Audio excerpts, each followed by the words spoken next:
अस्सलामुअलैकुम नाजरीन, सियासत टीवी के कौमी खबरनामे में आपका इस्तकबाल है। मैं हूं मन्नान जाबरी। सबसे पहले पेश है हेडलाइंस। नीट पेपर लीक मामले पर हंगामाराई के दौरान 1 करोड़ जुर्माना और 10 साल कैद की सजा वाला एंटी पेपर लीक कानून नाफिज, धर्मेंद्र प्रधान का बयान।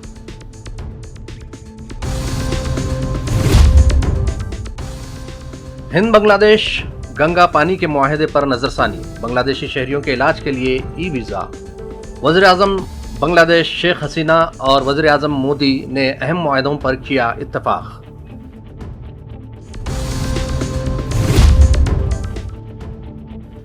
अमरनाथ यात्रा का 29 जून से होगा आगाज, सख्त तरीन सिक्योरिटी इंतजामात।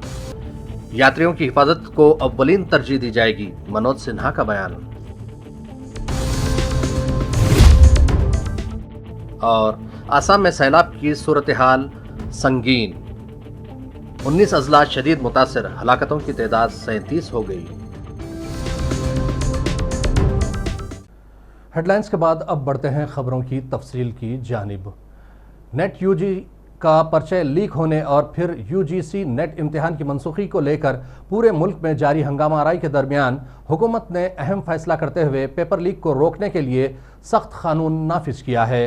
मरकजी हुकूमत ने अवामी इम्तिहान नामुनासिब तरीक़ों की रोकथाम कानून 2024 को नाफिज किया है, जिसका मकसद मुसाबिकती इम्तिहानात में पेपर लीक और नकल पर लगाम लगाना है।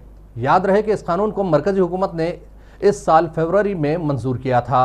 इस कानून के तहत मुजरिमों के लिए ज़्यादा से ज़्यादा 10 साल कैद और 1 करोड़ रुपये तक के जुर्माने का लुज़ूम है।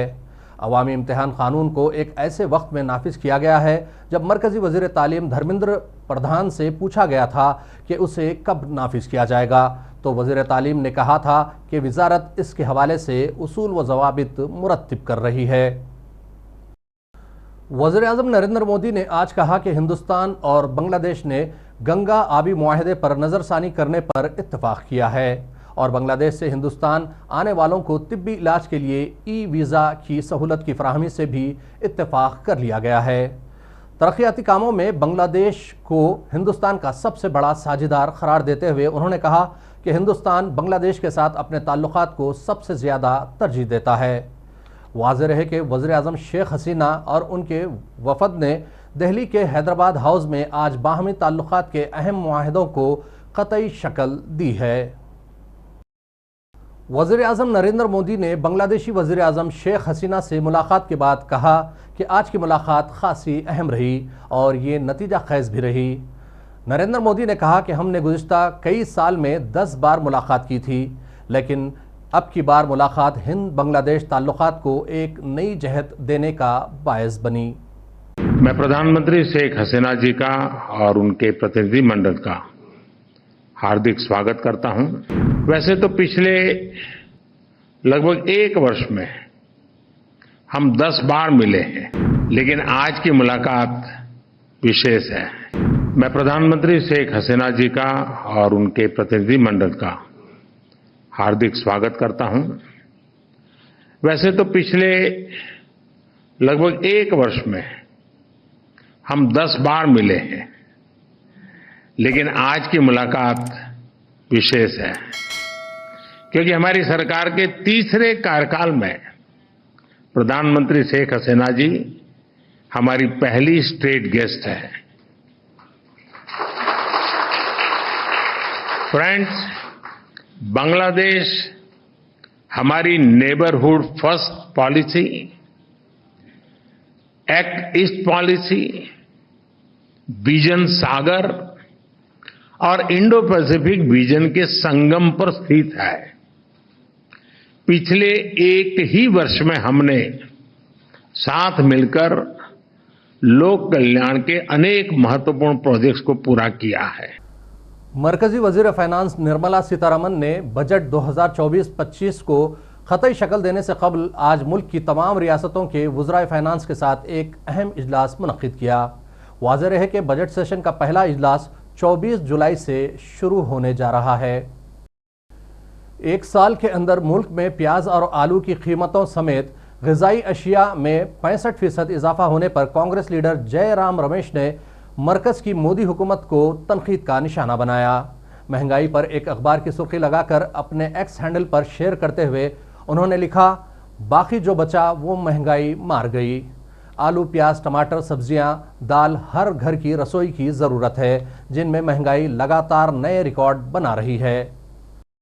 अमरनाथ यात्रा के आगाज से एक हफ्ता कबल आज जम्मू कश्मीर के लेफ्टिनेंट गवर्नर मनोज सिन्हा का कहना है कि यात्रा के कामयाब इनेकाद को यकीनी बनाने के लिए सख्त हिफाजती बंदोबस्त के साथ साथ दूसरी तमाम तर सहूलियात का भी बेहतरीन इंतजाम किया गया है। राजभवन में उन्होंने मीडिया को बताया कि 29 जून से मुल्क भर के यात्री अमरनाथ का दर्शन कर सकते हैं। उनका कहना था कि दीगर इंतजामात के अलावा यात्रियों की हिफाजत के लिए सिक्योरिटी के सख्त तरीन इंतजामात किए गए हैं। आज शुभ मुहूर्त में बाबा अमरनाथ जी की प्रथम पूजा संपन्न हुई। 29 जून से देश भर के श्रद्धालुओं के लिए बाबा अमरनाथ के दर्शन खुल जाएंगे। श्राइन बोर्ड ने और जम्मू कश्मीर प्रशासन ने देश भर से आने वाले श्रद्धालुओं के लिए अच्छे इंतजाम किए हैं। पिछले 2 वर्षों में यात्रा सुविधाओं में काफी बढ़ोतरी हुई है। सुरक्षा एजेंसियों ने सुरक्षा की भी चाक चौबंद व्यवस्था की है।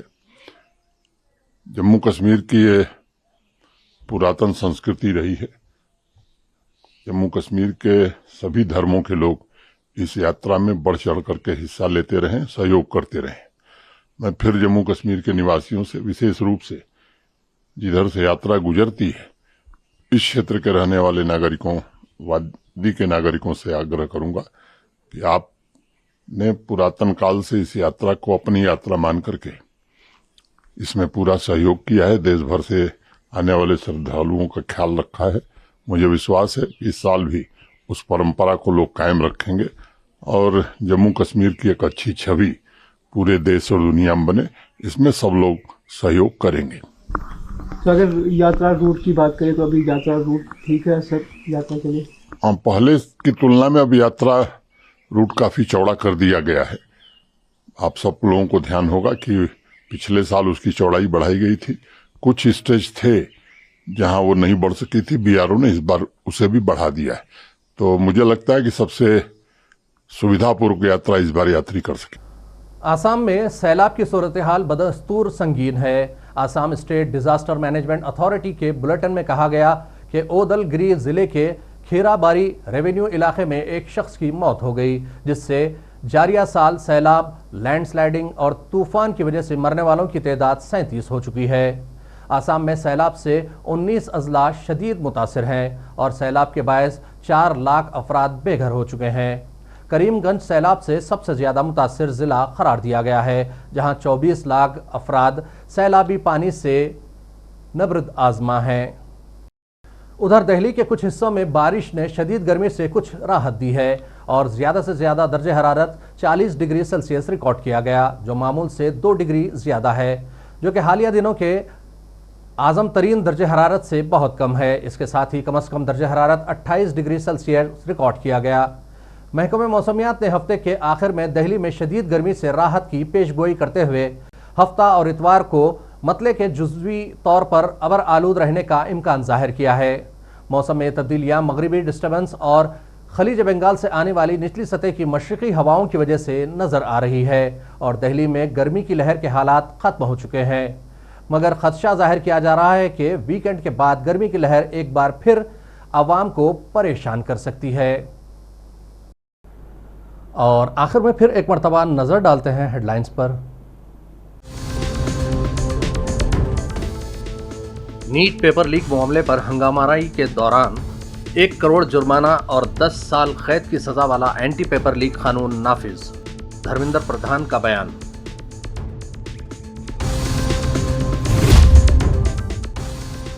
हिंद बांग्लादेश गंगा पानी के मुआहदे पर नजरसानी, बांग्लादेशी शहरियों के इलाज के लिए ई वीजा।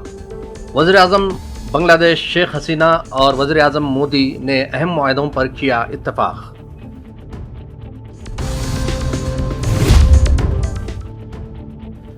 अमरनाथ यात्रा का 29 जून से होगा आगाज, सख्त तरीन सिक्योरिटी इंतजामात, यात्रियों की हिफाजत को अव्वलीन तरजीह दी जाएगी, मनोज सिन्हा का बयान। और असम में सैलाब की सूरत हाल संगीन। 19 अजला शदीद मुतासिर, हलाकतों की तादाद 37 हो गई। खबरनामे का सिलसिला यहीं इख्तिताम को पहुंचता है। मन्नान जाबरी को सियासत टीवी की पूरी टीम के साथ दीजिए इजाज़त और देखते रहिए सियासत टीवी। अल्लाह हाफिज़।